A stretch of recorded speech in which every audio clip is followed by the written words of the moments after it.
Drugs కేసులో రకుల్ సోదరుడు అమన్ సింగ్ కూడా ఇరుక్కున్నాడు. మరోసారి నిందితుల శాంపిల్స్ తీసుకున్నామని, అమన్తో పాటు పాజిటివ్ వచ్చిన వారికి నోటీసులు ఇచ్చామని చెప్పి డీసీపీ శ్రీనివాస్ టీవీ9తో మాట్లాడుతూ అంటున్నారు. అమన్ను హైదరాబాద్లోనే పట్టుకున్నామని, పాజిటివ్ వచ్చిన వారిపై కేసు నమోదు చేశామంటున్నారు. రిమాండ్ రిపోర్ట్లో A14గా A14గా అమన్ను చేర్చామని టీవీ9 తోటి రాజేంద్రనగర్ డీసీపీ శ్రీనివాస్ అంటున్నారు. కన్జ్యూమర్లను ఛార్జ్షీట్లో పెడతాము, చట్టపరమైన చర్యలు తీసుకుంటా ఉన్నారు. NDPS 27 ప్రకారం కన్జ్యూమర్లు కూడా నిందితులే అంటున్నారు టీవీ9 తోటి రాజేంద్రనగర్ డీసీపీ శ్రీనివాస్. మరింత సమాచారం మా కరెస్పాండెంట్ ప్రణీత అందిస్తారు. నార్సింగ్ డ్రగ్స్ కేసుకి సంబంధించి పోలీసులు లోతుగా విచారిస్తున్నారు. వీళ్ళకి ఎక్కడి నుండి డ్రగ్స్ వచ్చాయనేటువంటి దాంతోపాటు కన్జ్యూమర్స్ పైన కూడా చర్యలు తీసుకోబోతున్నారు పోలీసులు. ప్రజెంట్ కన్జ్యూమర్స్ని కూడా ఇందులో నిందితులుగా చేర్చారు.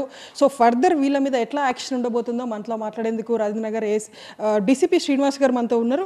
సార్, ఇప్పుడు కన్జ్యూమర్స్ పైన కూడా సేమ్ సెక్షన్స్ పెట్టారా, డిఫరెంట్ సెక్షన్స్ పెట్టారా? క్యూర్తో పెడ్లర్స్కి వీరికి వారికోస్ వెయిన్స్ వ్యాధికి కేవలం 30 నిమిషాల్లో చికిత్స. కాల్ చేయండి 9989527715.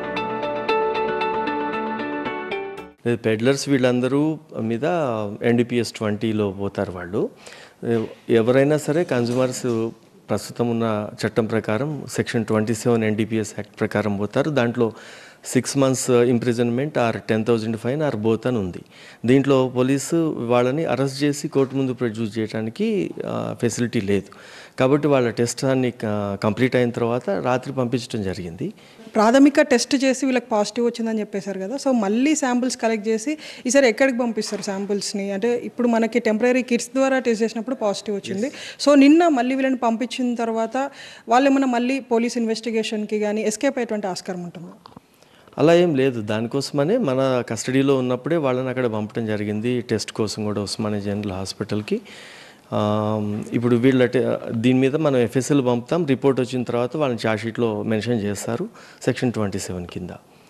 ఇప్పుడు అమన్ ప్రీత్ సింగ్ విషయానికి వస్తే, అమన్ ప్రీత్ సింగ్ ఈ మొత్తం కేసులో కన్జ్యూమర్గా ఉన్నాడా, లేదంటే అతడు పెడ్లర్గా కూడా ఉన్నారా? అతను బ్యాక్గ్రౌండ్ కానీ అతడి రోల్ ఏంటి సార్ మొత్తం ఈ కేసులో?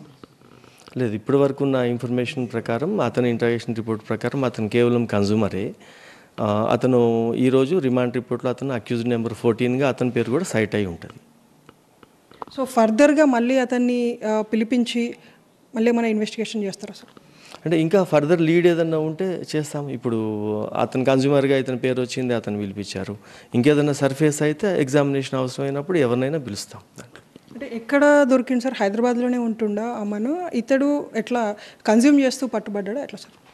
లేదు, వీళ్ళ ఇచ్చిన డేటా మీద, వీళ్ళు ఇచ్చిన ఇన్ఫర్మేషన్ మీద ఆ వ్యక్తులు ఎవరెవరైతే ఉన్నారో వాళ్ళందరూ అందుబాటులో ఉన్న వాళ్ళందరినీ నిన్ననే పికప్ చేయటం, వాళ్ళకి ప్రిలిమినరీ టెస్ట్ చేయడం జరిగింది. అతను హైదరాబాద్లోనే ఉంటాడు.